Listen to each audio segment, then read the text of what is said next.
with me, guys. It's Wednesday. It's Wednesday. It's not the best damn day of the week. It's not Monday. You know what's weird? It's not even Tuesday. Somehow, the first day that I get on to talk to you guys, that is at noon on a weekday here, is on a Wednesday this week. Do you guys know why? It's on a Wednesday this week that I'm talking to you guys.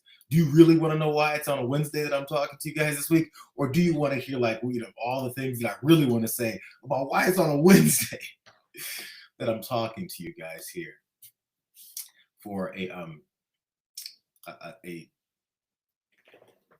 live stream, maybe a watch party?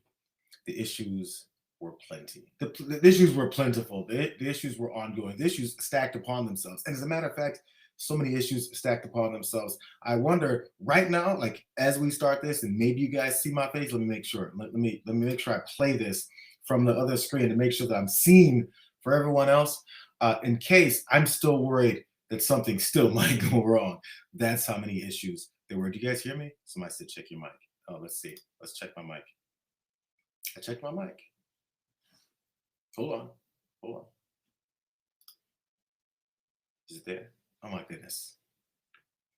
Give me a second because maybe the mic isn't working. I heard you guys said check my mic. Let me check my mic because it's definitely not muted. It's not muted.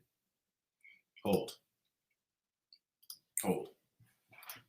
This is a good way to make this up. Mic is not muted, but you can't hear me. I'm letting you guys know that. Let's see if this works. More permissions. Let's go to this. Audio. Let's make sure you guys can hear me. Open the volume. No. Let's try this again. It should be that one. It should be that one. Are you guys not hearing me? Let's close that out. I sound echoey. You can hear me, or you guys echo. I gotta make sure before we start this because I'm gonna lose my mind again. Because that's a whole new problem. You can hear me, good. People keep saying check your mic. Please, you guys gotta be clear with me because you don't understand the things that I've been through. Sounds like a room mic. I'm echoed, just a little hollow. Here, let's try one more thing. This is perfect. See, sometimes I need help from you guys to make sure the things I don't hear. There it is. Watch. I bet this is better now. Let's do this. Why can't I change that?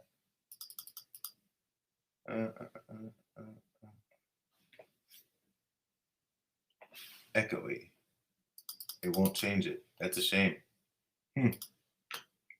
Let's see if there's something else. Let's see. Hold on. We're almost there. I promise. We have a lot to talk about. It won't let me change. There's an echo meter here, and it's not allowing me to change it. That's weird. Well,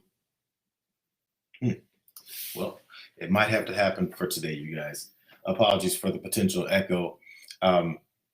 Let's go. Let's just do it.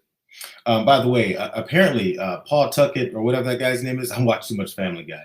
Punxsutawney, that damn Phil guy on Groundhog Day, apparently he either saw or didn't see his shadow. And instead of 6 more weeks of winter, what we got was 6 more weeks of bugs and issues and problems with me potentially doing this because I'm about to lose my mind. All right, let's go ahead and do this. People are saying I sound fine. Fine, let's go. I'm willing to appreciate that. There's a lot to talk about. As we all know, the president is saying a lot of craziness. There's a lot of people backing him up with that craziness. There's people pushing back on said craziness.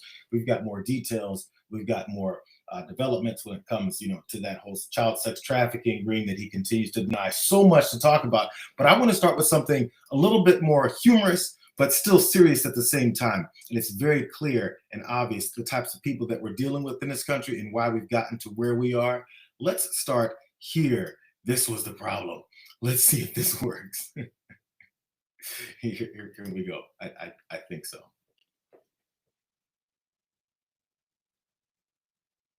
I have my own hotline for reporting illegal immigrants, and people call it thinking that it's legitimate. I talked to a kindergarten teacher that wants to deport the parents of a kindergartner at her school. And it looks like they have a child who was born in New York, which makes them an American citizen. Yeah. So we're looking to deport the parents and leave the child. Right. Like I said, I don't know if they're here illegally. I just think it's odd, you know, it's very odd. What did you say was odd? It's just odd for them to even be here. Like, I'm a teacher at a school. Okay. I know schools. I know the whole law about schools. I mean, they seem like nice people or whatever, but I looked them up in our files and I was like, oh, she was born in Honduras and he's born in El Salvador. So right there, it's like, okay, maybe I'm on the right path. You know, they drop off their kid every day. So their kid is their kid a student at your school? Yeah. Yeah. One of your kindergarten. Okay, so now you want to get his parents deported? Well, I'm just saying that if they're taking up resources from our county, okay. I'm not into illegal people being here. I mean, if the son's in kindergarten, what is 6 or 7, yeah. right? Yeah, he's probably like 5 or 6. And they was born in New York, so that means assuming like they've been in America for 6 or 7 years. Yeah. And now we're gonna go ahead and just remove them. Are you like questioning that, or what do you? This is Ben Palmer. I think he's a comedian, performer in some form or fashion. And as he pointed out at the beginning there, he has a fake deportation hotline where he has hateful, bigoted ass Americans call in and try to, you know, get their neighbors or people that they just don't like the way they look deported. And he came across and posted this constant, extensive conversation with this one woman who apparently is a teacher at a school and is trying to deport a kindergartner's parents because they're the wrong kinds of people. Bro, it gets worse. Here's part 2 of his exposure of this kindergarten teacher. This is wild. Yeah. Sorry, no, I'm just writing this down for my own personal notes, and my supervisor teaches at school wants kindergarten child's parents deported. You make it sound terrible. You make it sound like it's terrible, but well, I'm just writing down what you're telling me. Okay. Well, okay. Sounds terrible. Let's see, I can write that down too, I guess. And that's Hispanic in an area where you wouldn't normally see Hispanics. Okay. Right. Like people that are born in another country. Yeah. Because you normally see those people where? Like in the city. Got it. Okay. Hispanics out of place, now in country, not where they belong in city. So we were able to confirm that they are documented citizens along with their child. Oh, good. So yeah, it's good because we don't have to deport a 6-year-old. And I mean, you know, that little fella could have been a threat to our national security. Why are you talking to me like this? Say again? Why do you talk to me like this? I'm sorry, what are you referring to? Like you're like sarcastic. Oh, okay. I mean, I just thought that maybe you'd be okay and just happy that the people that you reported were actually here legally and that they belong, just like you and me. Did I talk to your supervisor? You said you had a supervisor. Yeah, I just thought you were going to be happy. Yeah, I am happy, but I'm not happy with your attitude. You just said to me, the 6-year-old won't be a threat to national security. Yeah. That's sarcastic. I would think that the people that were deporting, especially 6-year-olds, that there would be a good reason for it. I was talking about the people who I thought they're illegal because they were born in a different country. I can't help that they have a 6-year-old. That's on them. I say it all the time. Excuse me.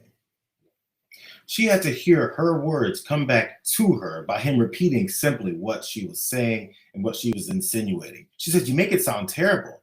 The reasons why he made it sound terrible is because he repeated the terrible things that you were saying to him. In order to hear it back to you, you have to go, wait a second, that was me that's advocating for this? Or is it just me saying things and then hoping that I can skirt by and say I'm doing the right thing, when in reality, I have to be told what it is that I'm doing with my own words. They don't belong here. But you know what? They never finish their point.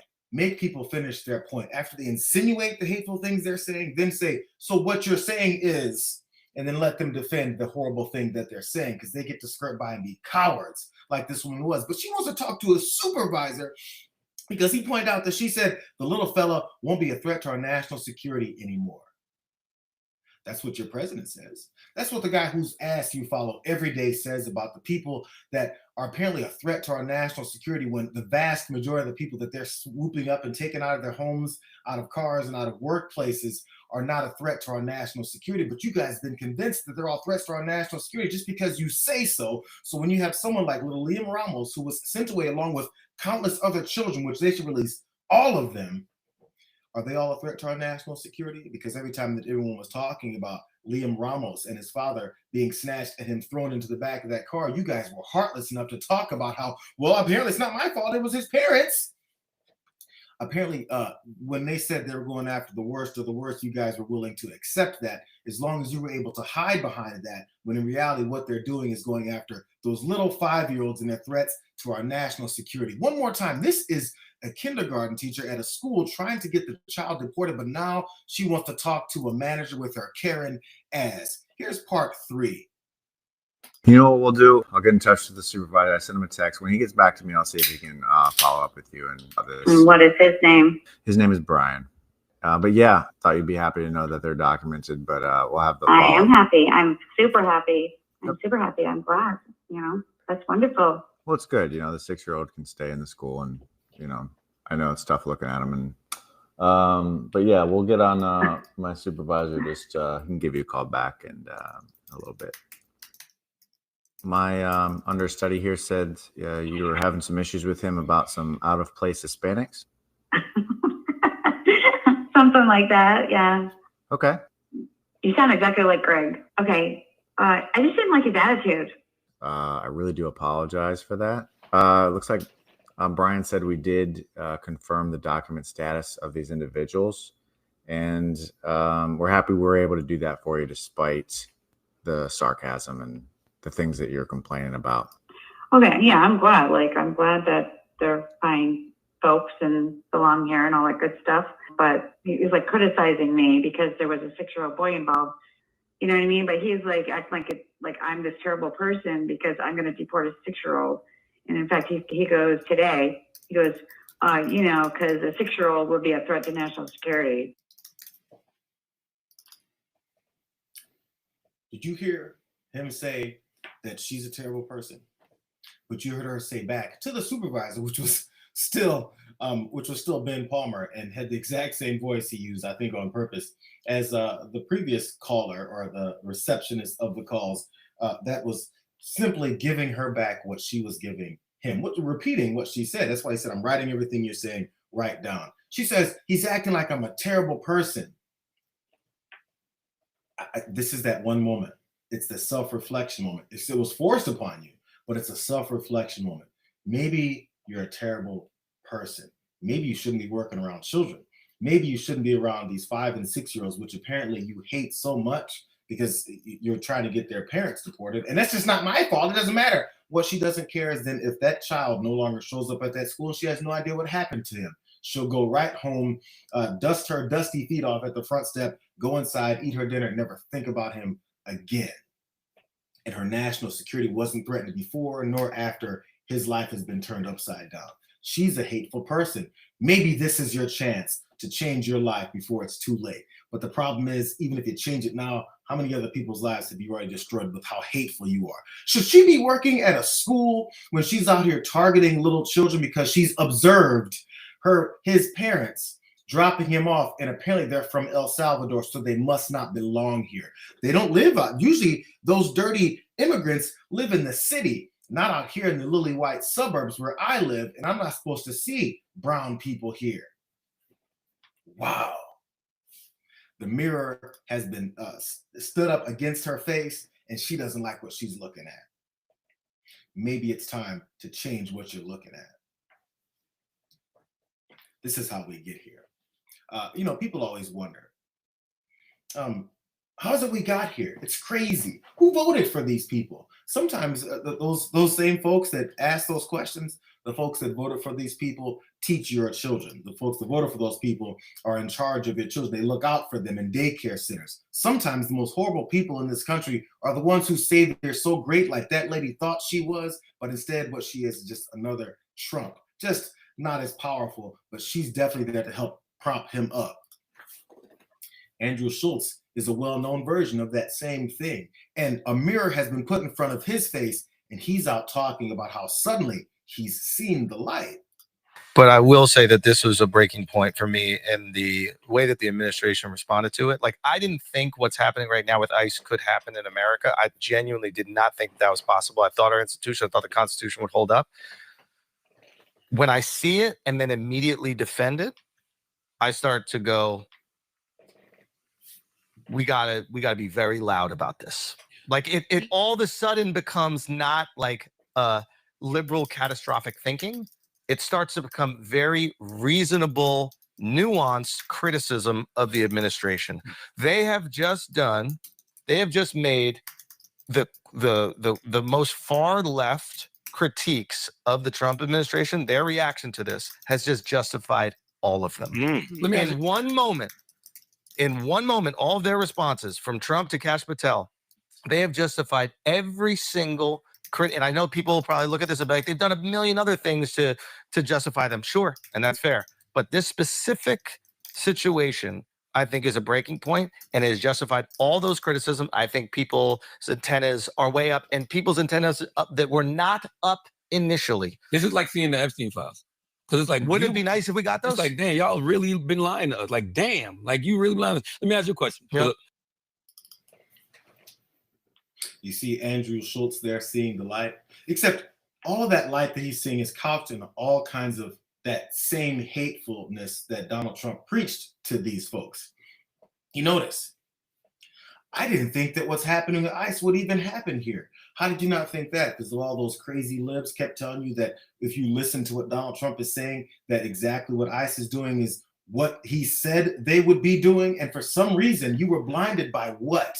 You were blinded by the hate that you thought you had with him, that you thought was just going to be some good, fun talking as we then actually go after the worst of the worst. But instead, what they're doing is what he said they would do, as well as going after political enemies, as well as going after people in the press, as long as going after your rights, as long as destroying the economy, as well as everything else that he's been doing that somehow you didn't see until right now. This is the way that he described it, though. He says this isn't some kind of liberal catastrophic thinking. It's now nuanced criticism of this administration. It's weird. Now that he gets it, it's nuanced criticism of the administration. But before he didn't get it, somehow it was crazy catastrophic thinking of these crazy liberals. And he's made the far left critiques justified against him. Somehow, Andrew Schultz is now on the thought that now Donald Trump has made the normal criticisms of the things that he said he was going to do. Somehow those are now justified against him. Those have always been the reality. And somehow you were always the one that was buying it because you believed in the same shit that he believes in. So stop acting like, oh my God, Donald Trump has put a focus and made their crazy thoughts become reality. No, their normal thoughts is what his crazy reality always was. He says the focus is on their enemies the focus is on their enemies that all these libs are always about. Every time he tells you crazy fake news media, those radical libs, it's those extreme terms that have gotten people like this guy to go, my enemy is those liberals, not the facts in front of my face, not the agenda that this guy's putting in front of me that I would normally say I don't believe in. But as long as I hate someone, I will buy anything this guy says. And enough of them are still buying it based off of the whole Epstein thing. There was a quote that people are circulating, which I think sums this up really well. America is not like this because Donald Trump is the president. He's the president because America is like this. Just like that elementary school teacher that was trying to call in on this child. And then just like Andrew Schultz, who was like, what, man, how did this happen? It's definitely not Donald Trump. It's definitely not this country. You are the part of the country that makes this possible. And it's going to be that way until you realize it's you. There's another big name, an even bigger name, that's been talking a lot about how they've seen the light, man. And she's all over the place preaching about her newfound reality when it comes to Donald Trump. After we won the election in 2024, a few months in, and MAGA started turning into MIGA. And it started turning into whatever Donald Trump, whatever country Donald Trump said it was about. And here we're sitting here today, and you and I are having a discussion. And the president put out on his Truth Social yesterday that he's got a giant fleet going over to Iran because of the protesters over there. Well, I'm sorry, we've got civil war practically breaking out in Minnesota. Can we not care about that, and care about the fraud and care about all these issues here in America? So no, MAGA is. I think people are realizing it was all a lie. It was a big lie for the people. What MAGA is really serving is, in this administration, who they're serving is their big donors, the big donors that donated all the money and continue to donate to the president's PACs and donate to the 250th anniversary, and are donating to the big ballroom. And if they're donating to all these things, those are the people that get the special favors, they get the government contracts, they get the pardons, or somebody they love or one of their friends gets a pardon. That's the it's kind of like the Scooby-Doo meme where, they pull the mask off the bad guy. Well, the mask is being pulled off, and Make America Great Again isn't really about America. Isn't it weird how Marjorie Taylor Greene suddenly sounds like a far left radical, lib, talking about all that normalcy about how Donald Trump doesn't care about this country. He's self-serving and he used us. He said all these things he was going to do and he never was going to do it. How did you miss it? Who knows? Maybe I was all about that. That is until it looked really bad right in front of my face and everyone now has turned against me and I'm obviously the bad guy. Still though, this woman, Kim Iverson, that she was talking to on this show as she still tries to have her, her tour of trying to remedy and restore, her credibility, which she never really had in the first place. They still try and find a way to excuse Donald Trump of it. And even Marjorie Taylor Greene can't take that. How did Trump fall into that trap? I mean, it seemed like he was so, leading the charge with MAGA and he was going to be the one draining the swamp. And instead, he's definitely become a giant swamp creature, the leader of the swamp at this point. But somebody's got to be influencing him, or people around him have to be convincing him that going to war with Iran is the right thing to do, which is totally and completely insane. Well, I question that myself, knowing I know the president, worked with him for quite a few years, traveled with him, campaigned with him, visited him, talked with him on the phone, text message with. I know the president. I don't know. People always think, oh, it's his staff. They want to blame everyone around him. There may be a point where people have to come to grips with this is Donald Trump. Who are the people that are going to have to come to the grips with the fact that this is Donald Trump? That was her way of telling Kim Iverson he wasn't fooled into this. Kim Iverson asked the question, how was he tricked into this? It's always someone else that's tricking Donald Trump into being who Donald Trump always has been. Isn't that weird? Always trying to absolve him of any responsibility for who he is, what he says, and also what he then does. And now Marjorie Taylor Greene is not on that. But I still have another question, Marge. How is it you know the president so well? You campaign with him, you travel with him, you talk to him, you have personal conversations with him. And this whole time, you didn't know that he was under the Scooby-Doo mask the whole time. Doesn't it seem like you have no credibility to continue to talk about what people should follow you behind? Doesn't it seem like you don't know what's going on anymore, and your apology tour means nothing? Your apology tour means you're trying to rehab your image. In reality, you don't really care about these issues. You care that you were on the wrong side of those issues, and those issues didn't pan out the way that you and the president that you know so well, who you didn't know was under the Scooby-Doo mask, didn't get your way. Or he got his way. What you thought is it was going to be glorious for you. That is, before you looked into those Epstein files and understood the disgusting things that was really going on. But last thing on Marjorie Taylor Greene here, she did look into those Epstein files, didn't she? And after she looked at those Epstein files, she had a promise that she made right in front of some of those survivors of said Epstein. Yeah, it's a scary thing to name names, but I will tell you, I'm not afraid to name names. And so if they want to give me a list, I will walk in that Capitol on the House floor and I'll say every damn name that abused these women. I can do that for them, and I'd be proud to do it. There's become two Americas. There's the America for the rich and the powerful and the elite, where they never face any struggles or problems and never experience what real America goes through. And then there's forgotten America that faces all the problems and deals with all the issues and never gets justice for being sexually assaulted and raped by a monster. It shouldn't exist anymore, and people are sick of it. And so here's what I ask you in the press. Don't go for salacious headlines. Go for the truth and defend these women and help those of us in Congress that are crossing our political party lines for doing the right thing and trying to do it together. Marjorie Taylor Greene vowed in front of those survivors to say every damn name that's on those Epstein files list of these incriminating things that they were doing and saying to each other.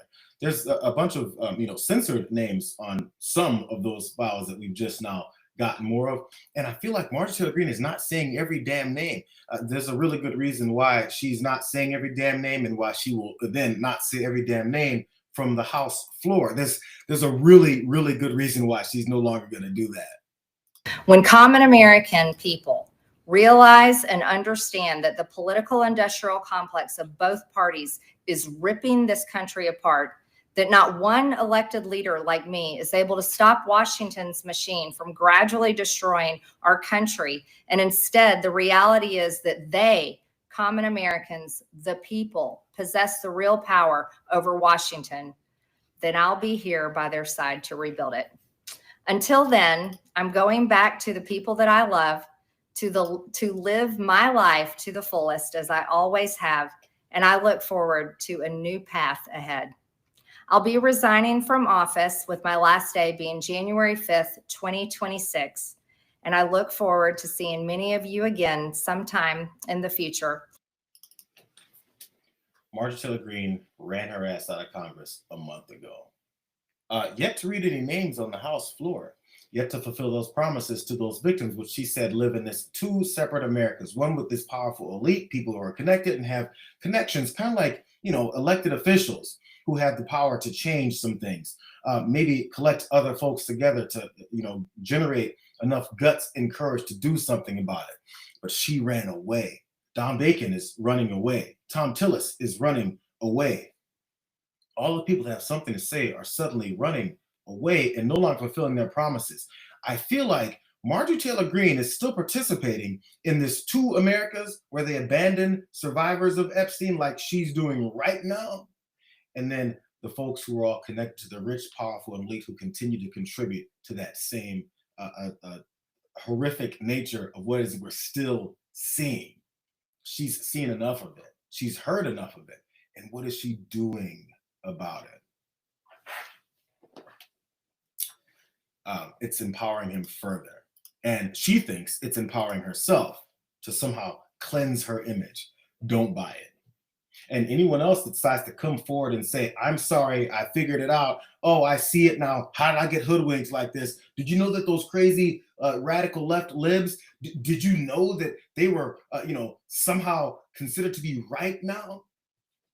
Don't listen to them until they do double the work that they did to bring us to this place, to take us back out of it.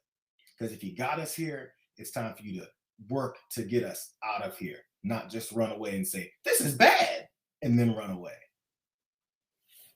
If they don't do that, they still, their apologies mean nothing. Nothing. Remember that. Nothing. I don't care who it is. Your friends, your family, your coworkers, it doesn't matter. It means nothing. Okay. All right. I've been away for a couple of days from madness. So in case you guys are just getting here, do me a favor. Let's do it together. Let's go like this stream. I'm going to do it now. Maybe, hope it didn't break. I hit the like. It didn't break. Woo. Woo. Sweat off my brow now. Let's move on to more things. I got too many things to talk about. So in case you guys are enjoying this, things are happening here. Go ahead, like this stream. Come back later. These videos will be up as usual on the channel. Hopefully you guys will continue to make that happen. Side note, I'm going to be here past an hour. Okay, let's go and get started on this next thing. Maybe you guys saw this going down yesterday. Donald Trump is still having a fight everywhere he goes about how we need to stop talking about those Epstein files, except, we keep seeing the disgusting things in those Epstein files, including, his name. He had a back and forth with Caitlin Collins, and it didn't work out that well for him afterwards.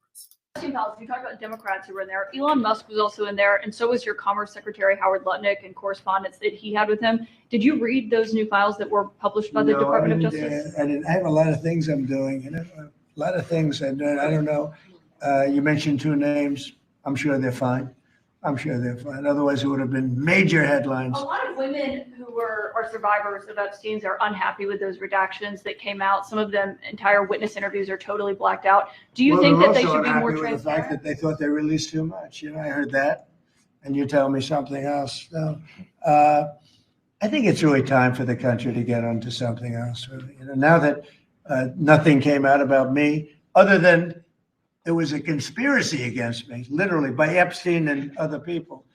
But I think it's time now for the country to maybe get onto something else. What would you say to people who feel like they haven't gotten justice, Mr. President? Something that people care about. Yeah, what did you say? Go ahead. What would you say to the survivors who feel like they haven't gotten You are the justice? worst reporter. No wonder CNN has no ratings because of people like you. She's a young woman. I don't think I've ever seen you smile. I've known you for 10 years. I don't think I've ever seen a smile on your face. You know why? You know why you're not smiling? Because you're not telling the truth. And you're a very dishonest organization, and they should be ashamed of you. Okay, go ahead. You mentioned healthcare, and Donald Trump got into a little dust up there with Caitlin Collins because she brought up more of those Epstein files, specifically about, a couple of his guys that are in said Epstein files. And she didn't even bring up the fact that his ass is in there thousands of times. For some reason, people aren't bringing that up to him. They're asking him about other folks. Still, at least the question was asked. It ruffled his feathers that much that he decided to talk about how much she doesn't smile. Oh my God, that's why you don't, because you're fake news. If anything, if you want us to stop talking about it, bro, saying this type of stuff is definitely going to make us talk about it much more. But he doesn't care. He thinks he's a dictator here and he can do whatever he wants. He can blatantly be, this child sex predator and this trafficker of little children and then still just skirt on by. But he wants us to turn the page. It's why I really enjoyed what Kara Swisher then said on CNN with Caitlin Collins afterwards. I feel like Caitlin was like, I got to get my lick back. But one of the things I think about what Governor Hochul from New York just put out on social media, which is President Trump wants to turn the page, except he's on the next one and the next one. And so, I think you're absolutely right to raise that question of what got released and what needs to be released. And now that we're halfway there, we should do the whole thing. And it's been, it's been an important thing to do in this country, given the web of power happening here and the abuse of people by very wealthy and connected people. Yeah, it also kind of seemed to shed some light into his mindset of all of this, which is, he views things through the lens of how it affects him, obviously. And he was saying that the only thing the release proved was that there was a conspiracy against him because Michael Wolff, the author, and Jeffrey Epstein had been emailing about him. Obviously, that was not the takeaway most people had from what they read on Friday night. No, of course not. But that's what he does, is a reality distortion field of his own making. And it's just not true. People are interested in this because it does show, that elites have sort of aren't accountable, that they are not bound by the law in any way. Kara Swisher was apparently quoting Governor Hochul from New York. We can turn the page, bro. After we turn said page, we might see your name again and again and again and again. No, not might, we will. That is after it's redacted, blacked out, and kept from anyone else seeing it. But, there was folks who this kind of blew up a little bit. He does this to a lot of reporters. He generally does it to, women reporters that are asking him questions, apparently that everyone else doesn't want to. But every time they do, he just lashes out and thinks that people are going to keep accepting it. The reason why people keep accepting it, he keeps doing it, is because, people keep accepting it. But here, John Lovett, who's of Crooked Media, posted about it. Many people did. Here's a couple. He says, I know we're meant to be inured to it, but President savaging Caitlin Collins and saying she doesn't smile and calls her a liar while asking about Epstein's victims, and he just goes on to other questions. And then whoever he calls on next pretends it didn't happen. Bunch of smiling politicians behind him, including Susan Collins. Never stops being effing gross, he says. That's true. When are we going to, since media is always getting called out by Donald Trump over and over and over again, why don't regular folks, why don't we start calling out the media for every time he does things like this and then moves on and the next person goes, on the economy, Mr. President. No, how about we talk about what just happened? No, I'm sorry, not at this point. Someone else also pointed this out. Representative Maxwell Frost, he says, how does a journalist hear those disrespectful comments to one of their colleagues and then continue asking their question like nothing even happened? That's a great question, Representative Frost. I always have that question.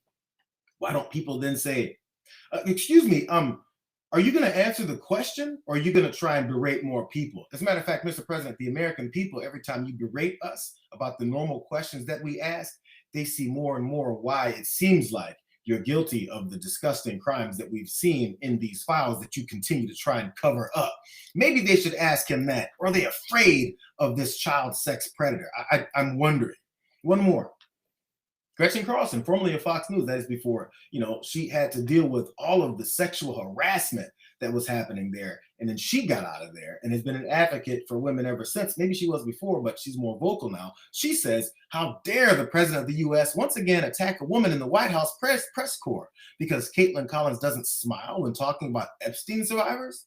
And then she's fake news and everything else. You, Mr. President, are the disgrace for the way you treat other human beings. Wild. Maybe. I mean, everything has to be pressed over and over and over again by regular folks, by general population, to then finally wake up these other media members and be like, don't forget, you guys, you can ask the question again. I understand that you feel like you have this particular agenda that you have to take down because your notes say so. But if you get this type of thing happening on probably the biggest story that would seem like it would destroy this guy's presidency and this whole cabal of elites that are raping young children and then lying about it to our faces over and over again, maybe you should ask them again. This seems like you're trying to cover this up. Just maybe. I guess I'm hoping I'm asking for a little bit too much because we're still afraid of these guys. As we see the layers get peeled off, you should stop being afraid of child sex traffickers. You should stop being afraid of predators on young children. You should stop being afraid of racists, misogynists, and bigots. It's about time to stop being afraid of the weakest people in our country. How about we start there? Let's carry on with more of these horrible, blatant cover-up attempts towards the Epstein files. But before I do that, I want to give notes to more people. I understand what you guys are hearing as far as I'm echoing with the sound. I understand it. I see it. I hear it. I understand. I know what the problem is. For those of you that just got here, it's been 2 days of literally a complete system re-up and restart. And if that's the only problem left, I will remedy that by tomorrow. So apologies for any sound issues. That's still being fixed. I think I have a bead on what it might be. Please understand, everything got changed over. Everything. And I'm not a computer tech guy, but this is what I maneuvered my way through for the past 2 days. There's a little bit of hair left. There's a little bit. I snatched about 75% of it out. Still, so apologies for the sound. They will be remedied. Trust and believe. Let's move on to more. So since we're talking about Donald Trump lashing out at Caitlin Collins over her very normal question about the Epstein file release that we keep seeing that he no longer wants us to talk about, he's also dispatched his dumbass vice president, J.D. Vance, to go and talk to, in this particular case, he talked to Daily Mail about Prince Andrew, who's, facing some consequences for what all of his names and actions that are being revealed in said files. You won't be surprised as the way that he talked about this whole thing. Andrew Mountbatten Windsor was also, there were some scandalous photos of him on the floor with a young woman. Should he testify in Capitol Hill? I saw Keir Starmer said something about this, right?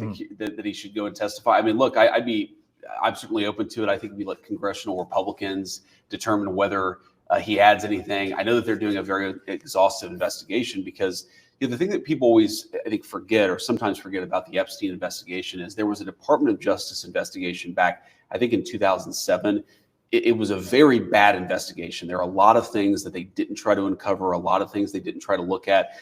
I would say because they were trying to protect a lot of their friends, but whatever the explanation is, We know that original investigation was very broken. So there's a lot of documents, a lot of information the Department of Justice never even had to begin with because of how broken that early investigation was.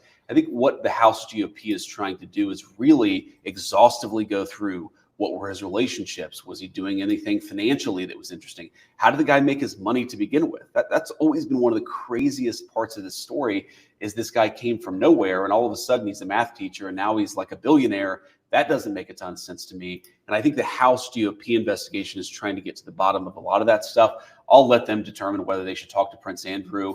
I'd certainly be open to it, but it's their call, not mine. JD Vance wants to leave it up to the House GOP, the folks listen to everything that Donald Trump tells them to do. There's absolutely no separation of powers as far as they're concerned, because they're fascists and they're looking to follow behind their dictator. But still, that's why he said just the House Republicans' decision on whether or not they should call in Prince Andrew to talk about the disgusting things that he's been implicated on, maybe they can figure that out. And there's weird smiles on his face when he's talking about disgusting things like this. And I've always thought it's so weird that this guy is suddenly rich. He was a math teacher. Isn't it funny? Because he was like trafficking children. Isn't that funny? He was like selling human beings. Isn't it so funny? It's weird. I always had those questions. We're just not going to do anything about it. But since we're on the subject of whether or not people should be testifying in front of Congress, there are a couple folks that, these Republican Congress that JD Vance trusts to only call in to testify. And Donald Trump was asked about that too. Today, we heard that the Clintons set deposition dates to testify before the House Oversight Committee. Any reaction to that related to the Epstein? I think it's a shame, to be honest. I always liked him. Her, she's a very capable woman. She was better in debating than some of the other people. I will tell you that. She was smart woman. I hate to see it in many ways. I hate to see it. But, then I look at me. They went after me like, they wanted me to go to jail for the rest of my life. Then it turned out I was innocent, very innocent. Today, we heard that the Clintons. People that have been listening to Epstein files, like 5,000 times. And then all they have to do is say, I was innocent, very innocent. It's very convincing. Every time it happens, you should be convinced of it somehow. But still, he was asked about the Clintons that are going to be, go ahead and speak and I guess answer this subpoena from House Republicans about the naming of Bill Clinton and others in said Epstein files, which they had ignored for a bit. And now they're going to go ahead and do it. Isn't it weird that Donald Trump is suddenly calling it a shame? Says Hillary Clinton was a great person in a debate. Weird how that works. Maybe there's an outside chance that maybe he was a little bit concerned about what it is that Bill Clinton might say in whatever kind of interviews or back and forth or questioning that he's going to have to face about the Epstein files. And it could implicate both of them and tons more of these rich, powerful elites who have been hiding and run away from any accountability for this long. Because every other time he's talked about Bill Clinton and the Democrats, he says things like, it's only them, but now it's a shame. The amount of time that's being wasted. When Epstein was alive, like 10 years ago, nobody cared about it. But they're only doing it. But now it's really hitting back on them because Bill Clinton is such a big part of it. The Democrats are pushing it. And the problem is that it's turning out to be the Democrats that were with and conspired with Epstein. So I think you're probably going to see a little pullback from them. But think of it, they were. You see what he's trying to do? Because this is like the day before. It's Bill Clinton, it's the Democrats. But now that they're all being implicated in it, we're going to see some pullback. Fingers crossed. Will we see some pullback? Please, Democrats, stop talking about this. Oh my God, please. Don't you guys love Bill Clinton? Aren't you guys worshiping Bill Clinton the way that MAGA Republicans worship me? I was listening to CNN the other day, and I can't remember who it was that was on, but they pointed out there's many Congress people, Democratic Congress people, I'm sure some Republicans as well, maybe not as many, who weren't even born or were toddlers around the time that there was Bill Clinton running the Democratic Party. And everything Bill Clinton did was solid gold. All of those folks are older now, and they're still thinking Bill Clinton is solid gold. There's many of them are like, yeah, bring Bill Clinton's ass in here. I don't care if there's a D behind his name. This guy is in the files and in some potentially incriminating evidence as well. How about we do this weird thing? How about we get like all of them? And when they come in, they're not going to be soft pedaling. They're not going to be trying to dance around the issues. They're going to ask him some questions, probably more tough questions than Republicans do, because now I feel like Donald Trump is probably putting out the word, the SOS, to all of these Republicans. Yo, you guys are supposed to, like, you know, complain about the Clintons not coming in on Fox News and Newsmax. You're not supposed to get them in to talk about this. Oh my God, they might say something about me. So we'll see if that word goes out, and we'll see if they actually follow behind what it is that he wants them to do, which is to soft pedal Bill and Hillary Clinton so that they won't say all the things he doesn't want them to say. Really quick, back to J.D. Vance, because this was his job. This is also one of the quotes he had with the Daily Mail when he was talking before about how maybe Prince Andrew should come in. He says President Trump is very much outside of the social circle. This is J.D. Vance, the Vice President of the United States. He knows a lot of these people. He certainly has similar wealth and power, but he never really was friendly with Epstein in a way that a lot of these other people were. Based on what, J.D.? Here's more from his quote. I think that it just shows there's an incestuous nature to America's elites, and it's pretty gross. And a lot of people, I think, it reflects very poorly on them. Bill Gates, Bill Clinton, and a lot of others. Hey, JD, who are those lot of others that it reflects badly on? Who is it with this incestuous relationship of the elites? Because Donald Trump is hobnobbing with elites internationally. He's got oligarchs at his inauguration. He's got rich billionaires giving him money under the table, behind closed doors, and also through crypto ways, but he's not a part of that whole cabal. He was just named in those files like 5,000 times, and it means that none of it really meant anything. The problem is they keep seeing, you know, the walls close in on them. And the first one that I think continues to fall is Prince Andrew, who, again, J.D. Vance isn't so sure should be called in. Maybe he should.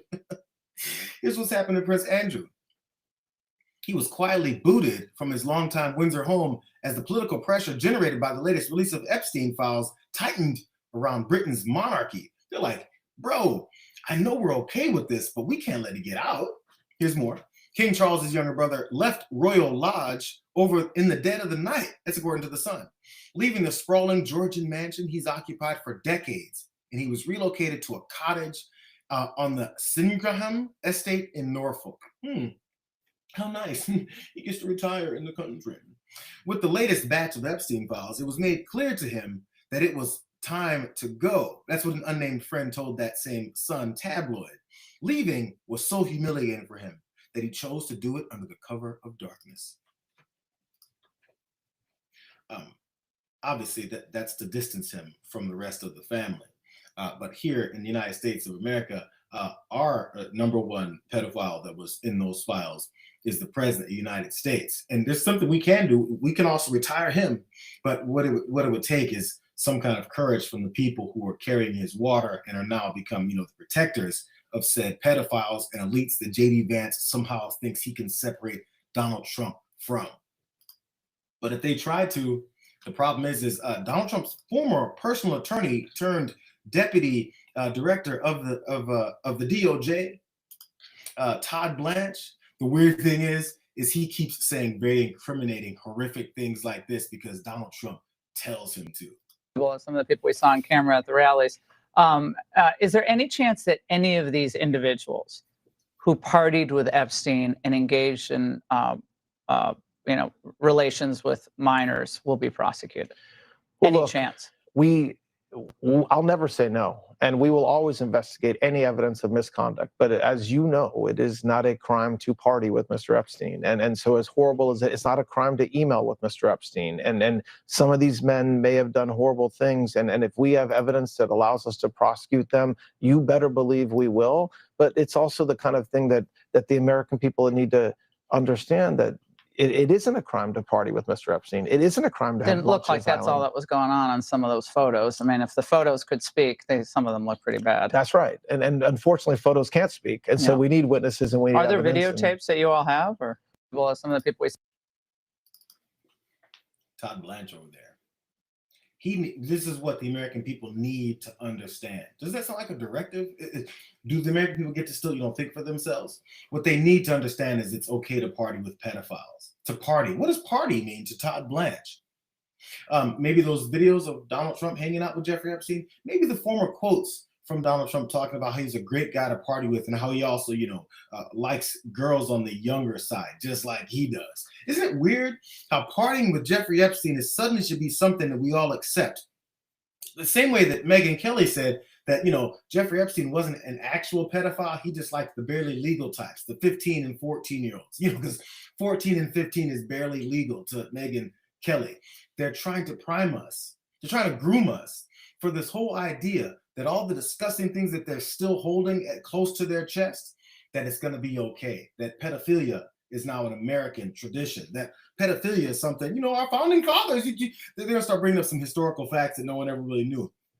Did you know that our founding fathers also had 9 and 10-year-old girls along with them everywhere that they traveled? Did you know it? If you're a real true American patriot and you like our founding fathers, you'll be okay with pedophilia too. It's weird because we also have given us this permission now to accept that the founding fathers were also slaveholders, but we've allowed that to be normalized too. Why don't we just move it on to pedophilia too? Why not? Donald Trump is just being like our founding fathers. That's all. And it's okay to party with a child sex trafficker. We should say it over and over again. Todd Blanche, Donald Trump, and his entire administration, anybody who still supports them, thinks it's okay to party with a child sex trafficker. And even though Todd Blanche is saying that it's okay to party with Jeffrey Epstein, Donald Trump just a couple days ago posted, not only wasn't I friendly with Jeffrey Epstein, but based on information that has just been released by the Department of Justice, Epstein and a sleazebag lying author named Michael Wolff conspired in order to damage me and my presidency. So much for the radical left's hope against hope, some of whom I'll be suing.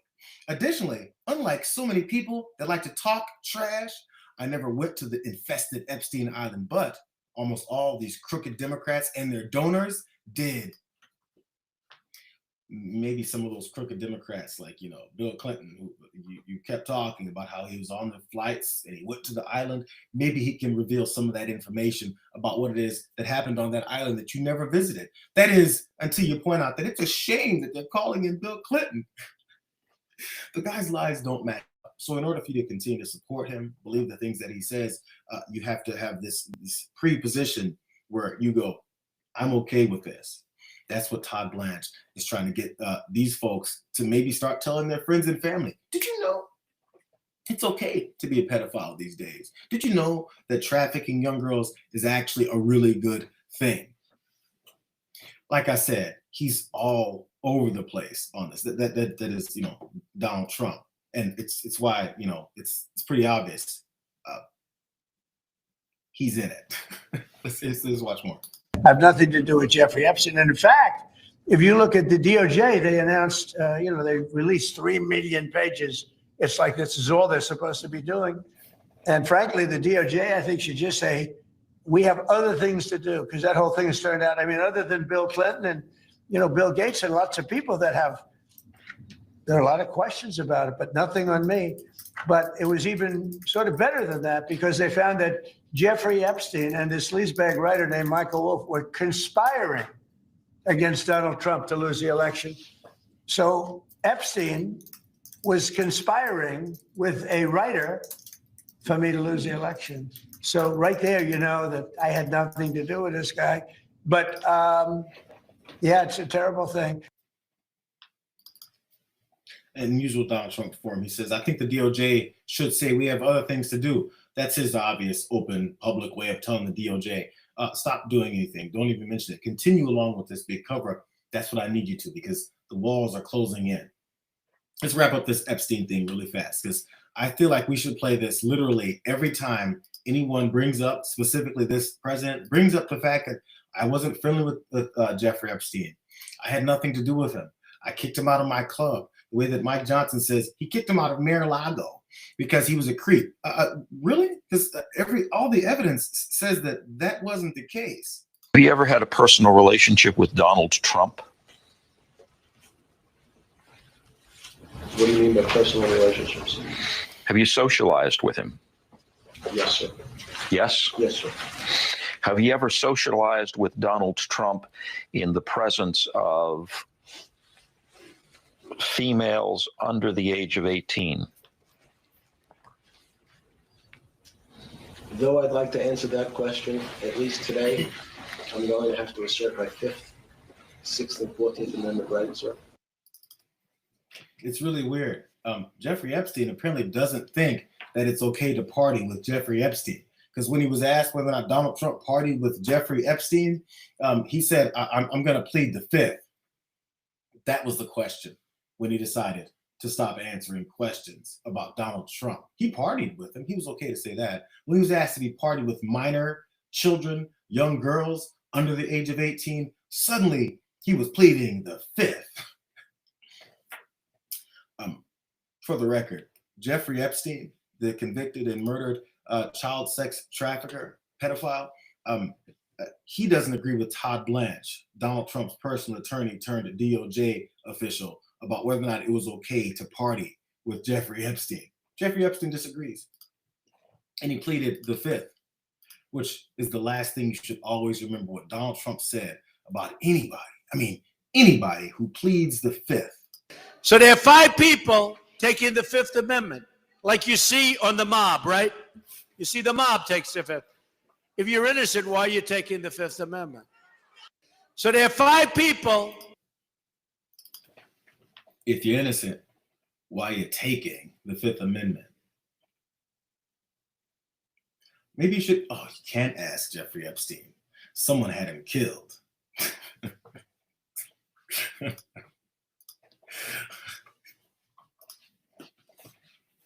Listen, man, I feel like no one even really needs folks like me to go through a half hour worth of talking about how obvious it is that this guy is implicated. You don't have to talk about how it's obvious that everyone that surrounds him is looking to cover this up.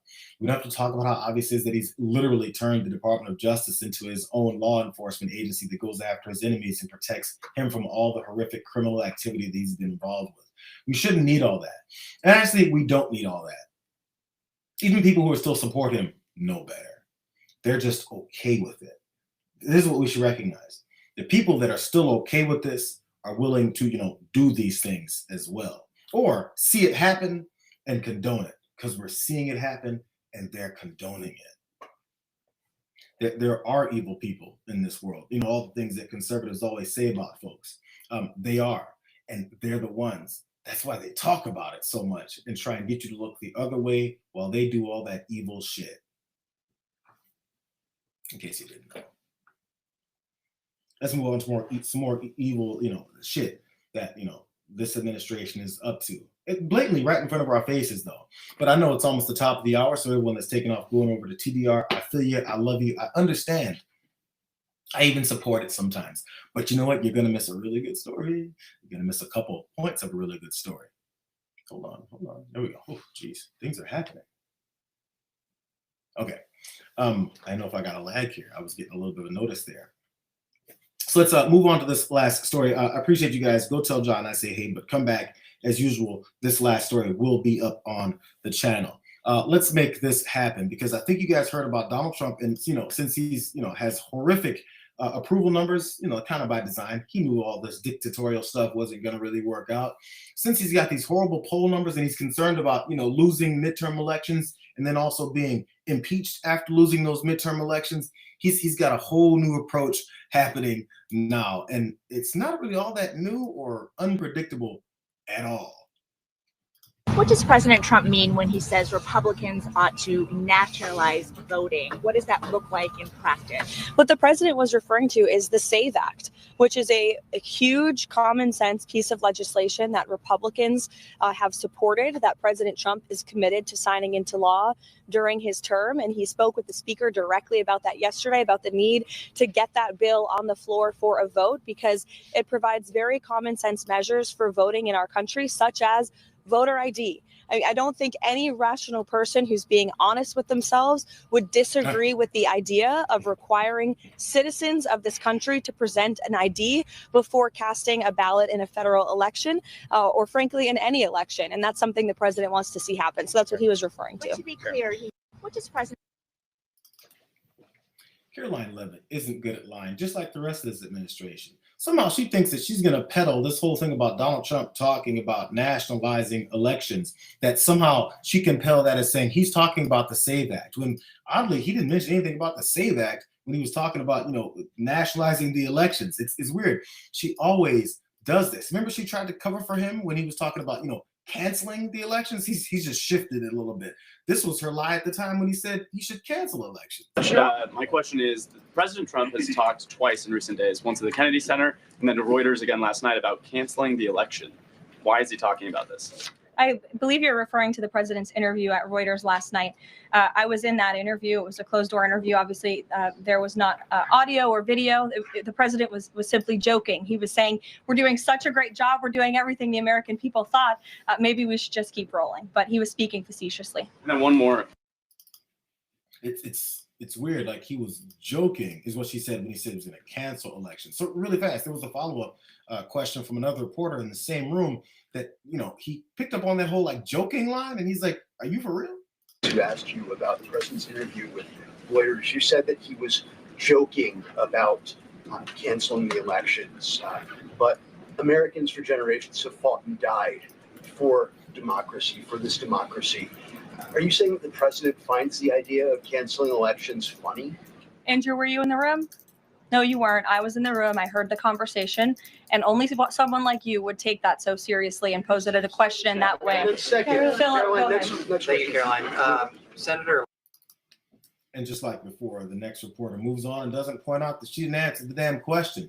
So once the joking line didn't work for her, she moved on to attacking the reporter. That's standard operating procedure for this administration. So one more time, though, so when she talked about him joking about canceling the midterm elections, it's weird how he wasn't joking when he said it, but all she has to do is just talk and then assume that people are going to start believing everything that she said. This is the last throwback. I just want to really paint the picture because it contributes to a bigger picture of what it is she was saying off the top. The worst president did the worst job. They had the worst policy. We have to even run against these people.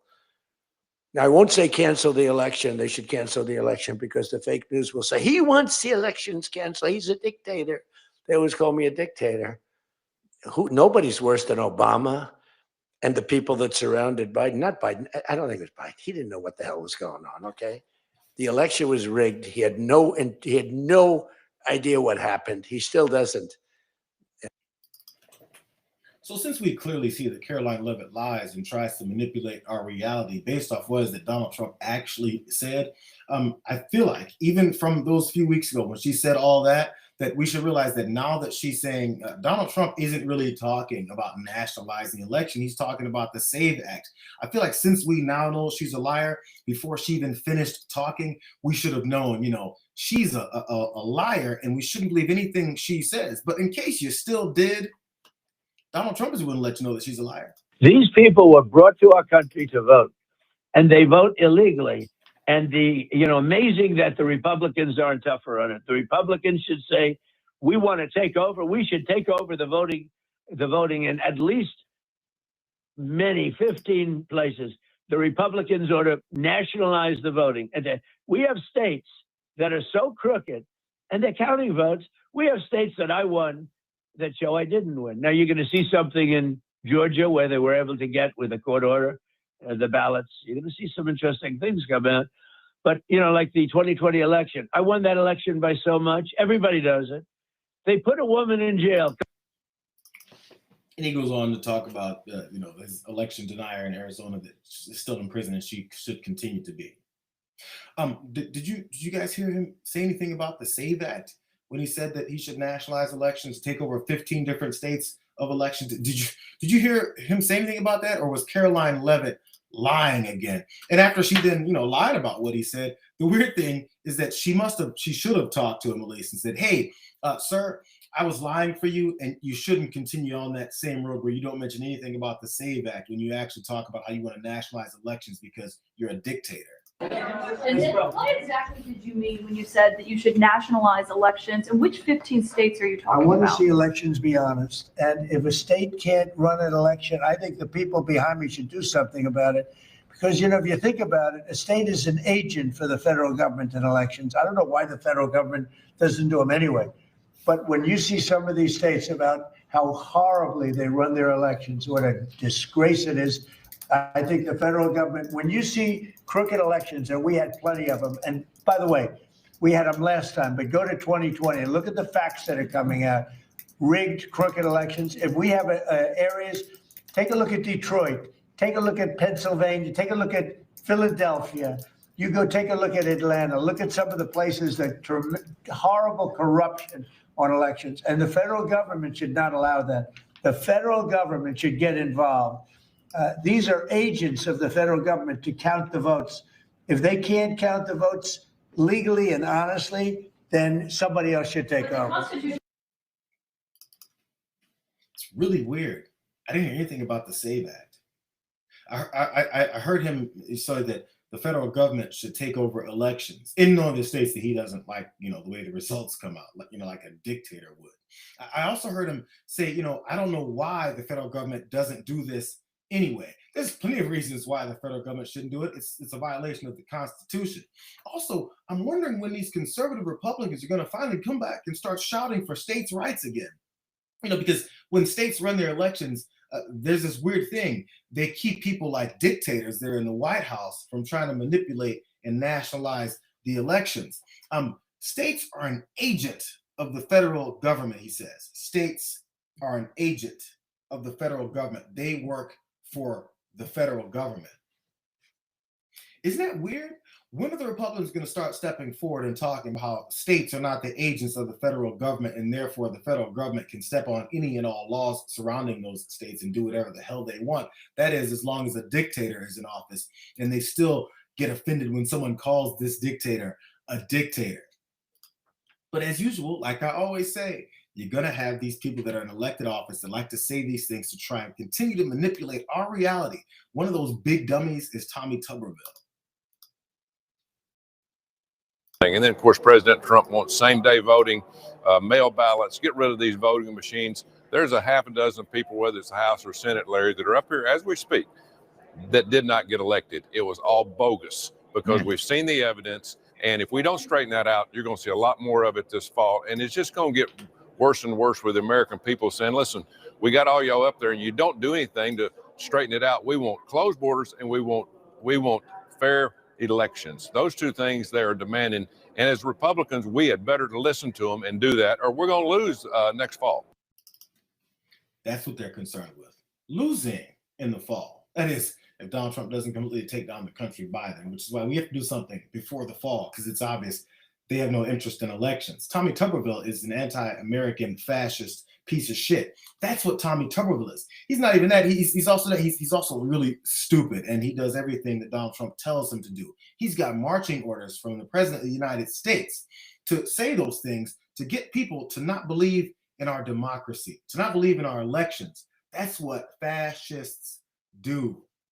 You can keep denying it, but if you deny it, maybe someone should describe to you what a fascist is when it comes to election time. And when they talk about nationalizing, when they talk about you shouldn't have any faith in it, and they talk about how you should do everything that they want to be done, and how they continue to try and chip away at your confidence in this country's election system. That is, anytime it's been challenged, they lose in court over their challenges to the election. You know what's even better, though? Since Tommy Tuberville's talking, I'd rather see him, you know, the way he follows behind Donald Trump down these, you know, stairs.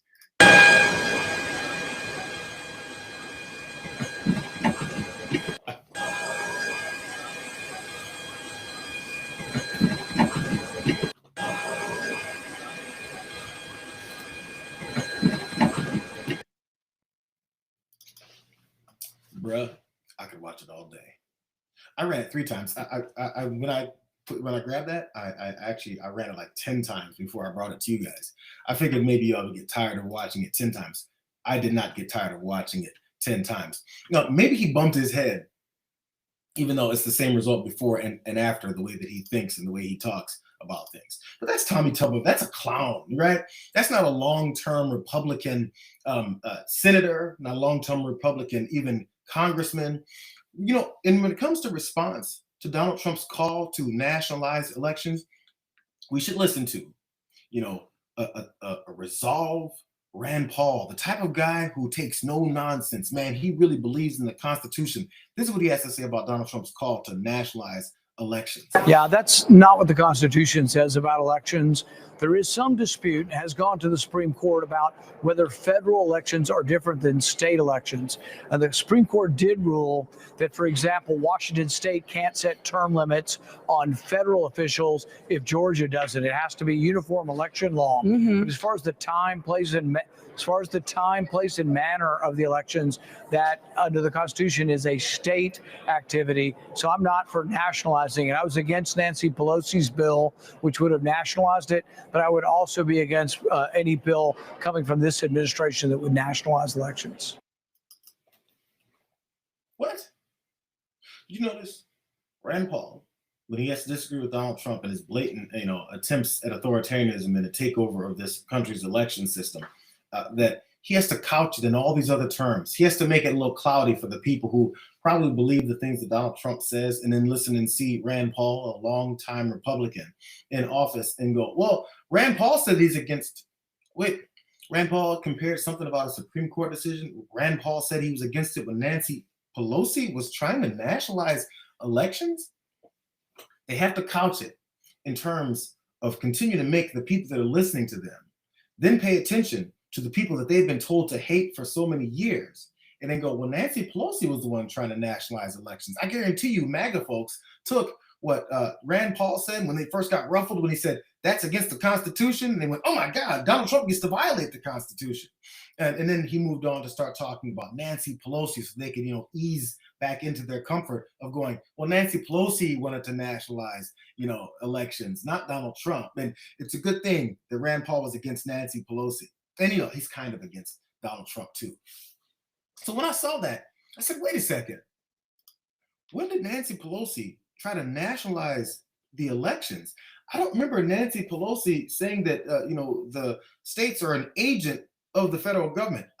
I don't remember her saying that we should take over and count the ballots themselves from the federal level. I don't remember any of that. So I tried finding it. And apparently what Rand Paul was referring to when he said that Donald Trump's doing the same thing that Nancy Pelosi did with a bill, it's for the People Act. That's what Rand Paul said, the guy who's supposed to be this responsible Republican. This is from the Brennan Center. The For the People Act in the House, back in the time when Nancy Pelosi was pushing this, it would curb voter suppression and make it easier for all Americans to register to vote and cast a ballot. It would outlaw partisan gerrymandering of congressional districts, and it would overhaul our campaign finance laws to amplify the voices of ordinary Americans. It would combat corruption and make federal campaign spending more transparent. And together with the John Lewis Voting Rights Advancement Act, which would restore the full protections of the Landmark Voting Rights Act of 1965, which was hobbled by the Republican-controlled Supreme Court, the For the People Act would move us measurably closer to realizing the promise of democracy for all. I'm trying to find in any of that description about what was in the For the People Act where it said anything about how the states are the agents of the federal government. I'm trying to find those parts because Rand Paul said it was just like what Donald Trump was proposing, and I still can't find it. Hey, here's more things from that. But even before I get to the next page of this, it also mentioned how it will restore some protections from the Voting Rights Act. That same Voting Rights Act that the Republicans pushed to eliminate because they said we don't need it anymore. That was their argument for eliminating voting protections for the most poor folks in the country, the most disenfranchised people in the country, the folks who are kept from voting because Republicans don't want people to vote. I think it's Paul Weyrich from back in the 80s. He said the Republican stance is to not have more people vote. The fewer the people vote, the better Republicans do. That's what he said. That's been their calling card since forever. So they do all this to keep people from voting, and they're willing to call the For the People Act the same thing as what Donald Trump is proposing. That's Rand Paul saying it. Here's more. The key reforms in the For the People Act are modeled off successful practices that have been implemented in red, blue, and purple states. It's odd. 43 states have some form of early voting, and 34 states allow no excuse vote by mail, which the bill would require for all federal elections. The bill also requires states to adopt automatic voter registration where eligible voters, I'm going to say that those words again, where eligible voters are registered when they provide their information to a government agency like the Department of Motor Vehicles. You know, when you give all your information to them and it's guaranteed that you're a citizen, that you're allowed to have these protections and these rights. Here's a little bit more. AVR has been passed in 19 states of all political hues, including by a unanimous vote in the Illinois legislature and 2/3 of voters in the Michigan ballot referendum. Redistricting reforms like those in the For the People Act have been adopted by voters in red and purple states like Colorado, Michigan, Ohio, Utah, often by overwhelming margins. Republican states like Alaska and Montana have some of the nation's strongest campaign finance rules. But somehow Rand Paul is going to compare what Donald Trump's talking about when it comes to nationalizing our elections to the For the People Act when they argued against this, because the main problem they had was we're going to get rid of campaign finance. We're going to allow more people to get automatically registered to vote, and it was going to give rights to people that they love to disenfranchise. So they called it nationalizing the elections. And now that Donald Trump is literally saying we need to nationalize the elections and count it ourselves because the states are the agents of the federal government, they go, I mean, maybe. So like I always say, you can keep thinking that some of these Republicans are on the up and up against this president, but in reality, what they are is either leaving after they say the right thing, or they couch it in terms to try and still implicate their political opponents and absolve Donald Trump of the direct violation of the Constitution that he's pushing for. By the way, the For the People Act failed. Nancy Pelosi's attempt to nationalize elections. What bill do you see going through Congress that's following up what Donald Trump is promising to do with nationalizing elections by him probably signing some executive order and saying, I and I alone determine the victors in these elections? It's almost like Rand Paul is following behind Donald Trump, just like the rest of these MAGAs. So very, very, very last thing. When the MAGA party following Donald Trump says they're going to do something, they don't just say it the way maybe some Democrats do. Afterwards, they take action. And many times, the action they take is very illegal because, again, like I said, they're following behind Donald Trump, who is a criminal, a 34-time felon. This is the actions that this Republican Party backing Donald Trump is taking to try and ensure that they screw up this election because he's afraid of losing again. Officials in Fulton County, Georgia, confirmed they will challenge the FBI's seizure of 2020 election documents in court. The Fulton County Commissioner said yesterday the county will argue the search warrant used to justify last week's raid of their election facility went beyond the scope of what federal law enforcement was legally allowed to do. The commissioner argued that while the FBI was authorized to copy records under a separate court order, agents instead took the original copies, including in-person, absentee, and provisional ballots. Last Wednesday, a team of FBI investigators swarmed the Fulton County Elections facility near Atlanta. Officials took 700 boxes of ballots and voter information related to the 2020 presidential election. Director of National Intelligence Tulsi Gabbard was among them, on site during the search, and has been leading the White House's ongoing investigation into the 2020 race that Trump continues to falsely label as fraudulent. I know many people heard about that Fulton County raid of the election offices to then try and manipulate our reality based off of what happened in the 2020 elections so they can continue to sow doubt in our election systems so that come the midterms, they can say, look what happened in Georgia and all the things that we manipulated and recreated to make you think something was wrong. And oddly, Tulsi Gabbard was there. The DNI, Tulsi Gabbard was there. And she was there doing what, you might ask? Weird things like connecting Donald Trump to the agents that were raiding the office for his sake. Meanwhile, we're learning more this morning about President Trump's actions directly after that FBI raid. The New York Times reports the day after the search of the Fulton County Elections facility, DNI Gabbard facilitated a call between the president and the FBI team working on this investigation. That reporting is according to 3 people with knowledge of the meeting. The Times writes, quote, the president addressed the agents on speakerphone, asking them questions as well as praising and thanking them for their work on this inquiry. In a letter to lawmakers who were pressing for more details, Gabbard denied that Trump asked questions or issued directives during the call.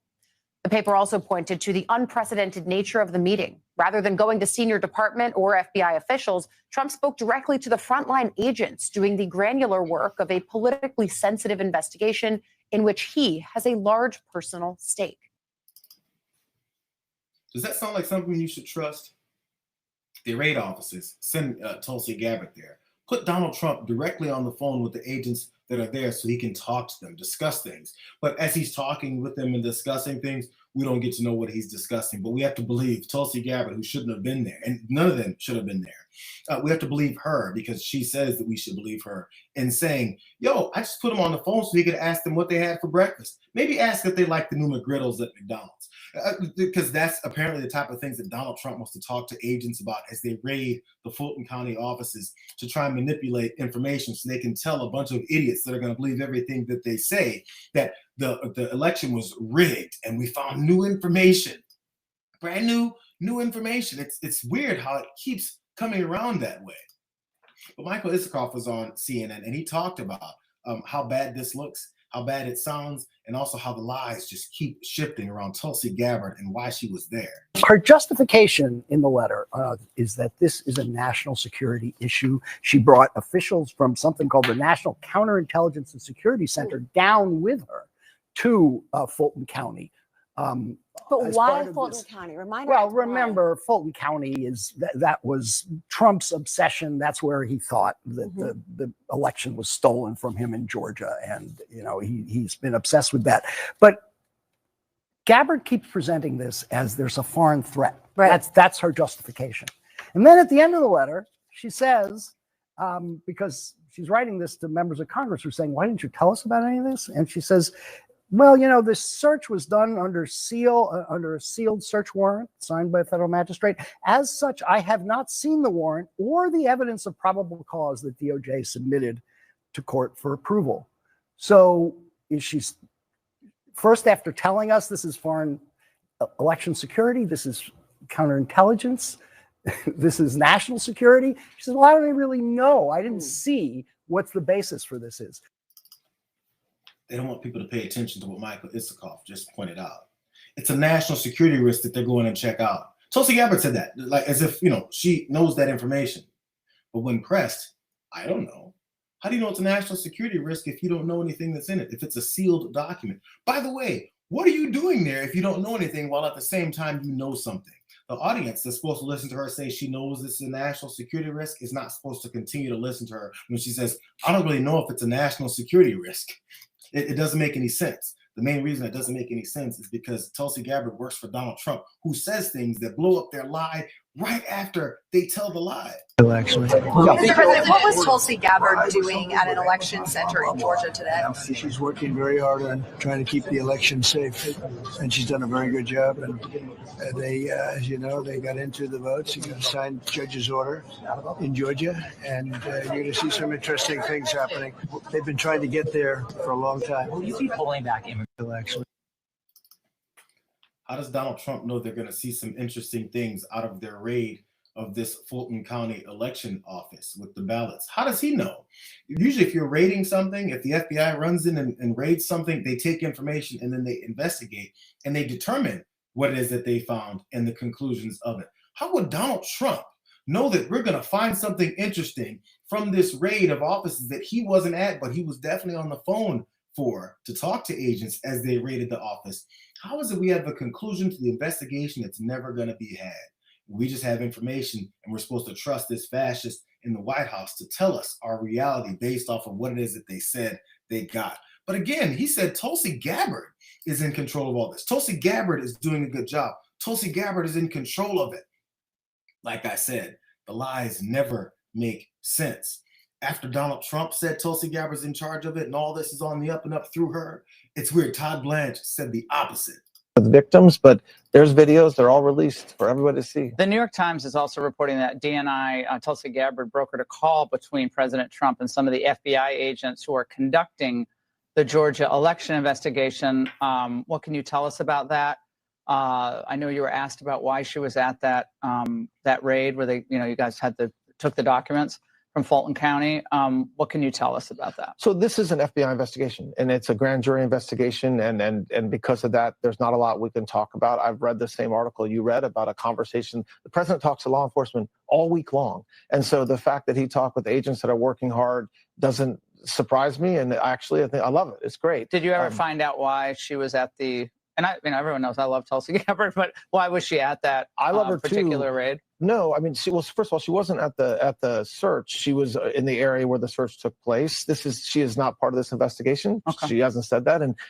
But on the other hand, she's an expert in this space, and the president trusts her and expects her to be part of the team investigating election integrity. We're all wondering if people are wondering about foreign influence in elections, and Democrats said they were very worried about it, and Republicans say they're worried about it. Right. So that's one of the things we're thinking about. Thank you very much for coming. It's odd, isn't it? It's weird. Donald Trump says she's on the up and up and she's doing all this great work and she knows everything. Tulsi Gabbard isn't really sure, and apparently Todd Blanche says that she's not connected to this. Which one is it? And if it's none of those things, then doesn't that mean that we shouldn't trust anything that you say? Which one is it, and what's the eventual plan? We'll end with this. Josh McLaurin was also talking about this on CNN, and he gave us a very clear indication of what all this will look like, why they're doing it, and what we should expect after they have this, sham raid and sham investigation and Donald Trump's lies somehow turning into reality for them. We learned last week that the voting records were taken to an FBI records facility in Virginia. Do you have any information at all about what the FBI is doing with Fulton County's records at the moment? We don't know. I mean, there were 3 huge Enterprise moving trucks where we saw the ballots being loaded. I was there myself Wednesday night, and we saw, again, it's impossible to see exactly what was going on, but the ballots moving on the trucks and then being carted away. At this point, it's anyone's guess. And one of the things I've warned about, in addition to the possibility that the FBI lied in these warrants with affidavits that regurgitate lies about the election, the other possibility is that they're doing something to tweak these ballots. I mean, you just said a moment ago, interviewing Mr. Miller, that Tulsi Gabbard could be part of an effort to malign the Fulton County elections once again, but this time with a new lie about foreign interference. So our concern is that they're going to modify the original documents, and they took everything. As far as I'm aware, they took all the records that we had without a clear chain of custody. And so whatever they do to these records, there's not going to be a way to undo it or disprove it once it's in their control. So I think voters really should be concerned about the upcoming midterm. Weird. It's like they can manipulate it and then cover up what it is that they manipulated. That guy, Josh McLaurin, is a state senator there in Georgia, I believe. And he's pointing out what's to be seen soon. And then when we see it, they're going to act like it wasn't what we predicted. So get ready for that. And when and if that doesn't work, get ready for violence. And when if that doesn't work, come election day, if we do get there, be prepared for a bunch of armed agents at certain polling locations in certain states. That is, if Donald Trump hasn't nationalized the elections by then, and people like Rand Paul, who said this is unconstitutional, haven't then jumped on board for nationalizing elections. So that's it. Thanks, you guys. I went a little long today, but I had to make up a little bit. We'll see you guys tomorrow. Enjoy the rest of your day if you can.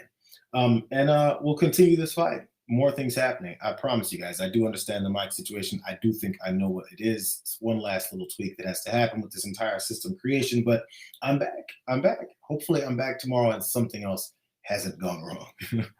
We'll catch you guys then. Again, as usual, I appreciate you. Love you. Tell John sorry, but still had to make it happen. We'll see you guys tomorrow on Thursday. Have fun. See you later. Mom.